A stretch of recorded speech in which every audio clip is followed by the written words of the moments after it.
কাণ্ডগুলা অনেক শক্ত এবং সহজে এই পাকা ধানটা পড়ে না। আসসালামু আলাইকুম, কৃষি জানালা ইউটিউব চ্যানেল থেকে আমি মোজবার স্বাগতম জানাচ্ছি।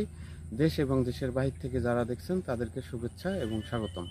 আজকের বিষয় থাকছে আমন ধানের উল্লেখযোগ্য সেরা জাতের মধ্যে বিরিধান 90। বিরিধান 90 5 বছর গবেষণা করে বাংলাদেশ ধান গবেষণা ইনস্টিটিউট এবং 2018 সাল থেকে 9টি অঞ্চলে বাংলাদেশে পরীক্ষা করা হয় এবং 19 সালে ধান 90 বাজারজাত করার জন্য চাষি ভাইদের কাছে উন্মুক্ত করে দেওয়া হয়। বিরিধান 90 স্থানীয় নামে অনেক নামেই কিন্তু পরিচিত। সেটি হচ্ছে প্রথমত সুজি ধান বলে অনেক চাষি ভাইরা, আবার অনেক চাষি ভাইরা স্থানীয় ভাষায় চিনি গুঁড়া ধান বলে, আবার অনেক চাষি ভাইরাই মিহি ধান বলে থাকে। বিরিধান 90 জমিতে যাবেন তখন কিন্তু কাছে গেলে একটা সুগন্ধি ঘ্রাণ পাওয়া যায়। বিরিধান 90 অ্যামাইলেজের পরিমাণ 23.2% এবং প্রোটিনের পরিমাণ হচ্ছে 10.3%।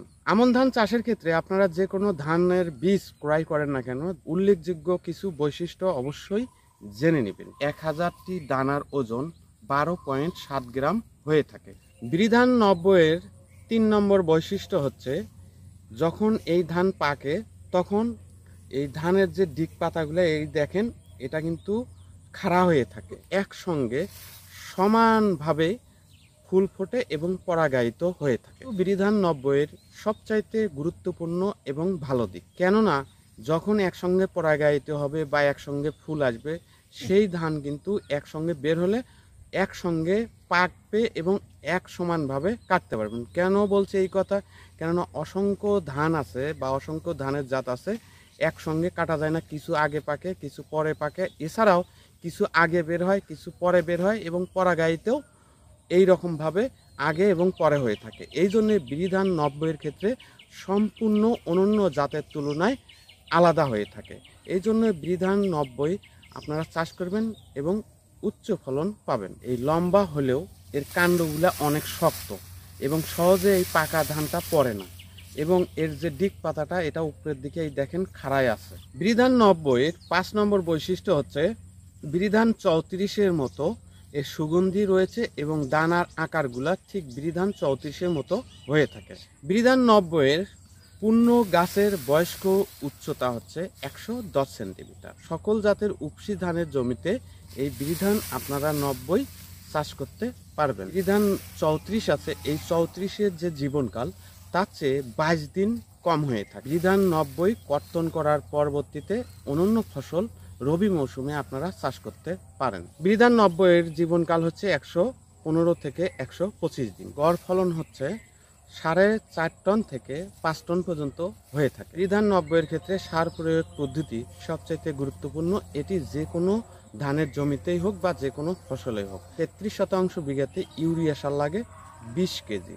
এই 20 কেজি ইউরিয়া সার কিন্তু 3টি ভাগে ভাগ করতে হয়। বিরিধান 90 চাষ করবেন 10 দিনের মাথায় 7 কেজি ইউরিয়া সার প্রয়োগ করতে হবে এবং 25 দিনের মধ্যে আপনাদের 8 কেজি ইউরিয়া সার 7 কেজি ইউরিয়া সার প্রয়োগ করতে হবে এবং 35 থেকে 40 দিনের মধ্যে গিয়ে তৃতীয়বার ইউরিয়া সার প্রয়োগ করতে হবে। বিরিধান 90 চাষের ক্ষেত্রে শেষ চাষের সময় টিএসপি অথবা ডিএপি 7 কেজি হারে প্রয়োগ করতে হবে এবং পটাশিয়াম বা পটাশ সার 10 কেজি হারে প্রয়োগ করতে হবে। জিপসাম বা জিপসার 6 কেজি হারে প্রয়োগ করতে হবে।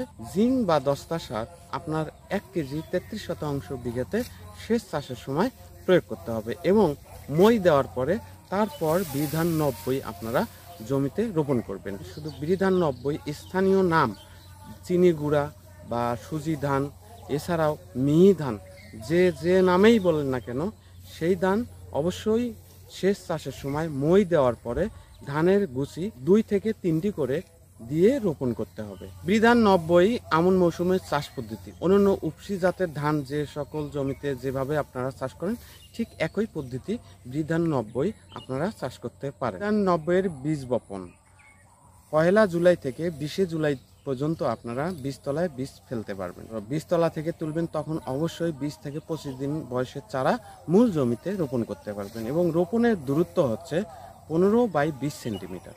বিরিধান 90-এর উপযুক্ত এবং ভালো ফলন পেতে হলে কোন জমিতে চাষ করবেন?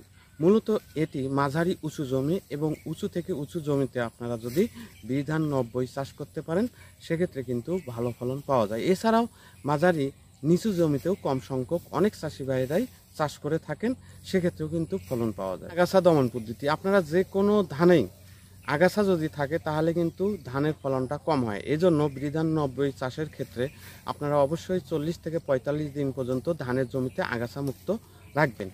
আর সেচ পদ্ধতি হচ্ছে বিধান 90 এর ক্ষেত্রে ধানের কাস্তর থেকে মিল্কিং স্টেজ বা দুধ আসা পর্যন্ত ধানের জমিতে অবশ্যই যদি রাখতে পারেন তাহলে কিন্তু ধানের ফলনটা ভালো পাওয়া যায়। বিধান 90 এর রোগবালাই, আসলে যে কোনো ফসলেই সঠিকভাবে পরিচর্যা না করলে কিন্তু রোগবালাই বেশি হওয়ার সম্ভাবনা থাকে। এই জন্য আপনারা পরিমিত মাত্রায় পরিমাণ মতো অবশ্যই বিধান 90 চাষের ক্ষেত্রে বা আমন ধান চাষের ক্ষেত্রে যে সকল জমি বা যে সকল জাত চাষ করবেন অবশ্যই পরিমাণ মতো সার প্রয়োগ করবেন সঠিক সময়ে, সেক্ষেত্রে কিন্তু রোগবালাই কম হবে। বিধান 90 ফসল কাটা এবং মারা অক্টোবরের 3য় সপ্তাহ থেকে নভেম্বরের 3য় সপ্তাহ পর্যন্ত বিধান 90 আপনারা কর্তন করতে পারবেন। ভালো থাকবেন, সুস্থ থাকবেন। আসসালামু আলাইকুম।